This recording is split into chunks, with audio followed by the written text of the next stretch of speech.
Et si jamais tu te demandes, c'est fait par Binge Audio.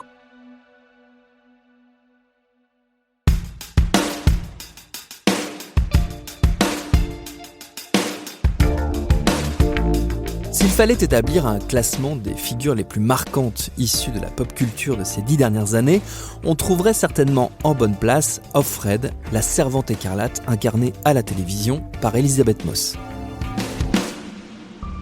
I was asleep before. That's how we let it happen.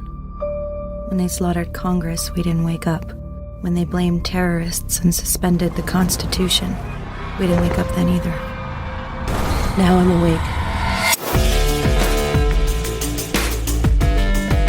Une figure qui porte en elle toutes les angoisses de notre époque où les idées les plus conservatrices et rétrogrades semblent connaître un regain d'énergie totalement terrifiant. D'où la pertinence douloureuse du récit de la servante écarlate, d'autant plus douloureuse que le roman dont est tirée la série date pour sa part des années 80. C'est en effet en 1985, il y a 40 ans, que sortait la version originale The Handmaid's Tale, un roman signé Margaret Atwood, légende de la littérature canadienne. En cette fin d'année 2025, Atwood vient de publier ses mémoires, le livre des vies, paru en version française chez Robert Laffont. L'occasion rêvée de vous raconter sa vie et son parcours dans cet épisode écrit et raconté par ma camarade Juliette Livartowski. Je suis Thomas Rozek et vous écoutez Programme B.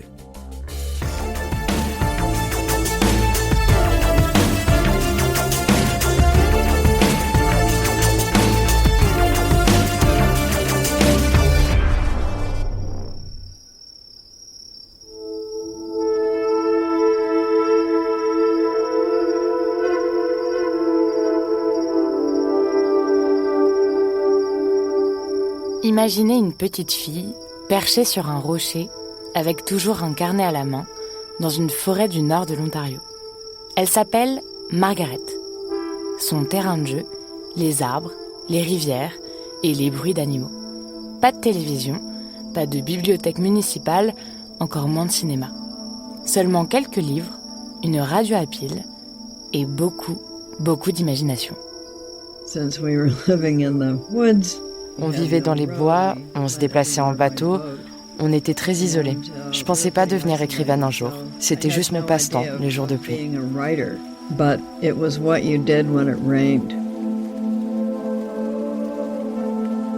Connaissez-vous l'histoire de Margaret Atwood ?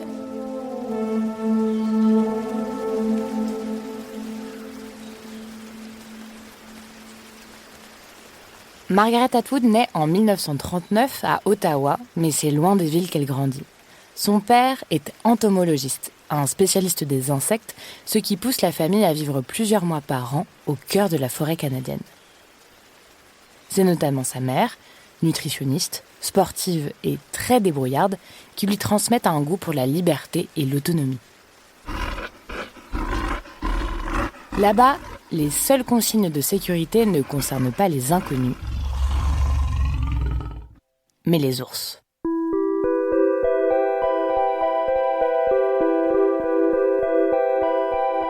Loin de l'agitation des écoles, Margaret découvre le silence, la solitude, l'observation. Quand la pluie tombe, quand les jours sont trop longs ou trop gris, elle lit, elle écrit, elle dessine. Et très tôt, elle se raconte des histoires et va jusqu'à rédiger ses tout premiers poèmes dès l'âge de 6 ans. Assieds-toi. Lève la main. Tu vas te taire ? De retour en ville, l'école lui semble soudainement rigide, hostile. Elle qui a connu majoritairement les arbres pour pupitres et les rivières pour récréation, la voilà qui découvre tout à coup les règles et les murs. Mais ce décalage forge en elle une pensée singulière, un esprit critique et poétique à la fois. Dans les bois, on ne lui a jamais dit qu'elle ne pouvait pas grimper, pêcher ou pagayer parce qu'elle était une fille. On lui disait simplement « T'es pas assez grande, Margaret. Ça arrivera plus tard, tu verras. » Une nuance immense qui posera les bases d'une vision profondément féministe et indépendante.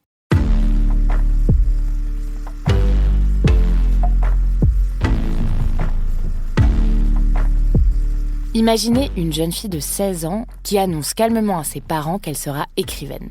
Ce n'est ni un caprice, ni une lubie passagère, c'est une certitude.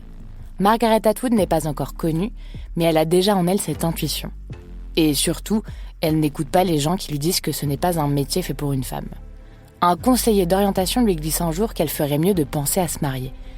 Mais c'était sans compter le fait que Margaret a grandi dans les bois, elle a appris à survivre avec ses propres ressources, alors les remarques sexistes, ça lui donne plutôt envie de tout défoncer sur son passage. Quand j'ai publié mon premier roman, des hommes m'ont posé la question « Est-ce que les hommes vous aiment ?» Do men like you? Answer. Ce à quoi j'ai répondu « Quels hommes ?» et demandez-leur à eux, pas à moi. Not me. Avec une certaine facilité, elle entre à l'université de Toronto, puis poursuit ses études à Harvard. Elle y étudie la littérature anglaise, mais aussi la philosophie et le français. Elle est brillante, curieuse, elle a une vraie soif d'apprendre. Les séminaires, les lectures, les débats, pour elle, c'est un terrain de jeu intellectuel, un bouillonnement stimulant. Woman, I said, you've experimented with everything from my son to my coffee. Be a good little Maxwell housewife and don't experiment with my son or my coffee. And I love you a lot. Mais pourtant, un constat s'impose. Dans les années 50, les femmes écrivaines sont quasi absentes des programmes. Le monde académique reste un bastion masculin, rigide et souvent conservateur. Pour que vous visualisiez un peu mieux, dans son université par exemple, il n'y a qu'une femme en droit et une seule autre en médecine. D'ailleurs, Margaret ne consultera que des femmes dans ces professions parce qu'elle se dit que si elles ont réussi à se hisser là, tout en haut et se frayer un chemin malgré les embûches, c'est probablement qu'elles sont 2 fois meilleures que les autres.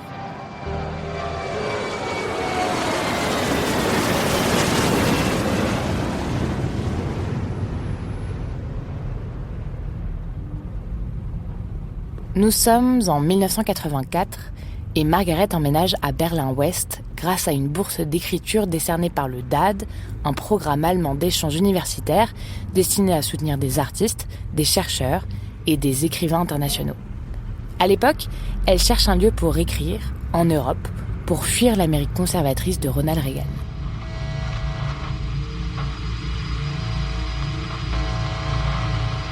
Mais Berlin en 84, c'est une ville encore divisée par le mur. Un mur bétonné, surveillé. Margaret vit de l'autre côté, du bon côté, dit-on, du côté de la liberté. De l'autre, c'est la surveillance, la propagande, la répression. Une source d'inspiration qui la pousse à écrire.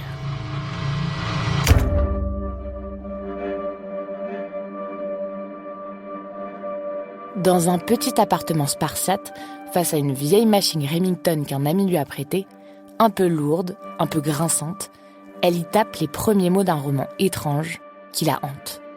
Margaret a une règle, une seule, ne rien inventer. Chaque élément du monde qu'elle construit a déjà existé quelque part. Parfois, Parfois, on me demande combien de temps ça vous a pris d'écrire The Handmaid's Tale. Je pourrais dire 1 an, mais la vraie réponse, c'est 4 millénaires. Parce que c'est toute l'histoire des femmes qui a inspiré mon écriture. Et aussi toutes ces générations de conteuses qui m'ont précédée. Un régime religieux qui contrôle les naissances, c'est arrivé. Des femmes obligées de procréer pour d'autres, oui, aussi. Des tenues imposées pour séparer les purs des impurs, des mots interdits, des lectures effacées, des punitions publiques, tout ça a déjà existé. Elle le sent, le conservatisme monte. L'époque respire l'ordre et la peur. Et si l'Amérique, berceau des libertés, devenait une théocratie puritaine? Et si la Bible devenait l'outil de contrôle ultime? Alors, dans ses carnets, elle colle des coupures de presse, des femmes fouettées en public, des militantes arrêtées, des lois restrictives votées. Chaque page devient une pièce du puzzle dystopique qu'elle assemble, lentement. Une société de contrôle, de surveillance, de reproduction. Et dans cette dystopie, chaque détail compte. Margaret ne veut pas écrire un roman pour divertir, elle veut écrire pour prévenir, pour alerter. Elle le dira plus tard. Je voulais que ce soit un avertissement, pas une prophétie. Imaginez un monde où du jour au lendemain, les femmes n'ont plus le droit de lire, de travailler, d'avoir un compte en banque. Un monde où leur fertilité devient leur seule valeur, où celles qui peuvent encore enfanter sont arrachées à leur famille, habillées de rouge, et livrées à l'élite dirigeante pour une seule mission, enfanter à leur place.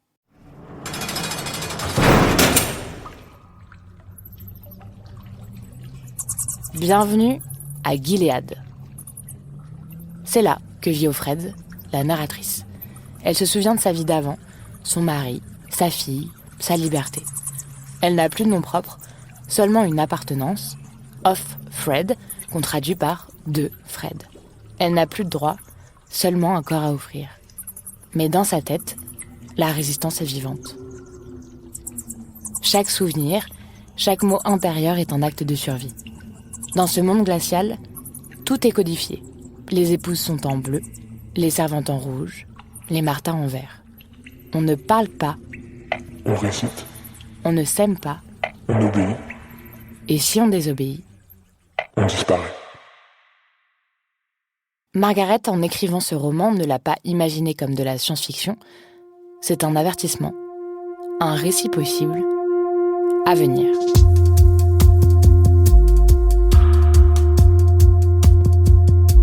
Imaginez une librairie en 1985. Sur une étagère, un livre rouge sang avec un œil menaçant attire le regard.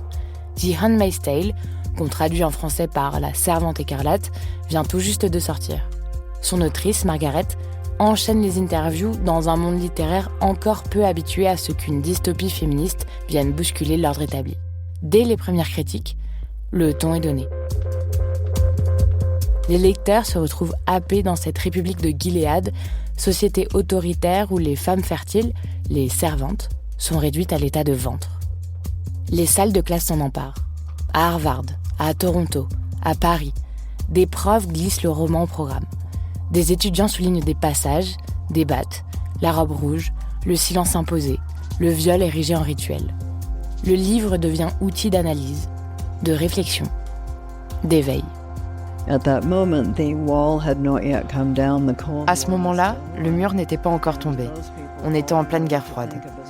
Tout le monde voyait l'Amérique comme un îlot d'espoir et de liberté. L'idée que ça puisse changer les terrifiait.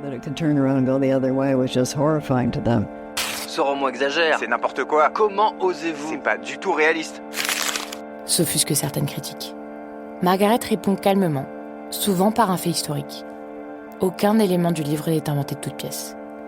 Pendant un temps, La Servante écarlate est un classique discret, étudié, commenté, mais rangé au fond des rayons.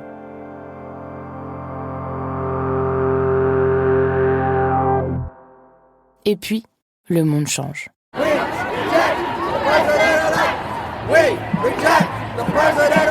Imaginez, nous sommes en 2017, Donald Trump vient d'être élu président des États-Unis. Dans les rues de Washington, des milliers de femmes défilent.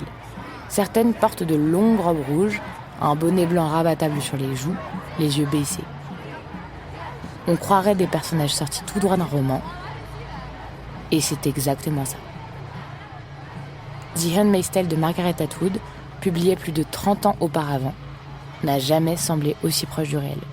La société américaine, plus que jamais divisée après cette volte-face historique, la très conservatrice Cour suprême a enterré le droit à l'avortement et dans la foulée, une poignée d'États en ont profité pour bannir immédiatement les interruptions de grossesse sur leur sol. Le droit à l'IVG était garanti depuis 1973 aux États-Unis. Des lois rappellent dangereusement ce que Margaret Atwood avait imaginé dans son roman. Un monde où le corps des femmes n'appartient plus qu'à l'État. I try not to think about those escapes. It's harder on ceremony days, but thinking can hurt your chances. My name is Offred. La série, adaptée du livre sorti en 2017, devient un phénomène culturel et politique. Pas seulement pour ses qualités artistiques, mais parce qu'elle résonne avec une inquiétude sourde. Et si ce n'était plus seulement de la fiction? Des pancartes apparaissent dans les manifs. Make Margaret Atwood fiction again. I can promise you that this pregnancy will end soon, and Offred will be off to her next posting. Le roman, lui, regagne les têtes de gondole, les clubs de lecture, les universités. Il ne s'agit plus seulement de littérature, mais d'un manuel de résistance symbolique. La Servante écarlate n'est plus une dystopie lointaine, mais une grille de lecture pour comprendre ce qui est en train de se jouer. Gilead n'est peut-être pas là, devant nous, mais l'ombre qu'il projette plane sur les décisions politiques. Margaret elle-même le dit. Je n'ai rien inventé. J'ai juste regardé autour de moi.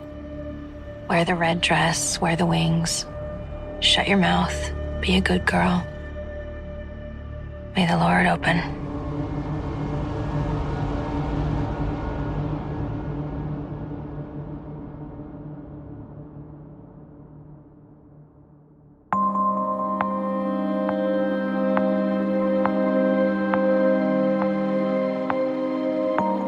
Comme toutes les grandes dystopies, le roman de Margaret Atwood n'annonce pas l'avenir comme une prophétie gravée dans le marbre. Il nous parle au présent. Il observe les failles de notre époque, les pousse juste un peu plus loin et nous montre le gouffre. Car ces fictions sombres ne tombent jamais du ciel.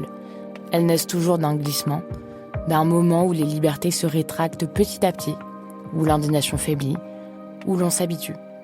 Elles nous forcent à regarder en face des dynamiques qu'on préférait ignorer. La surveillance, le contrôle des corps, les droits qui ne sont jamais acquis pour toujours. Mais ces récits font aussi naître un espoir, celui d'un futur qu'on peut encore choisir. Car penser l'avenir à travers ces œuvres, c'est apprendre à ne pas se laisser endormir. C'est choisir d'ouvrir les yeux. Interdiction pour les femmes de faire entendre leur voix en public. Interdiction de sortir en laissant apparaître leur visage, masque obligatoire. Interdiction de se maquiller et se parfumer. Mais je pense qu'avoir une culture plus masculine qui célèbre l'agressivité mérite d'exister.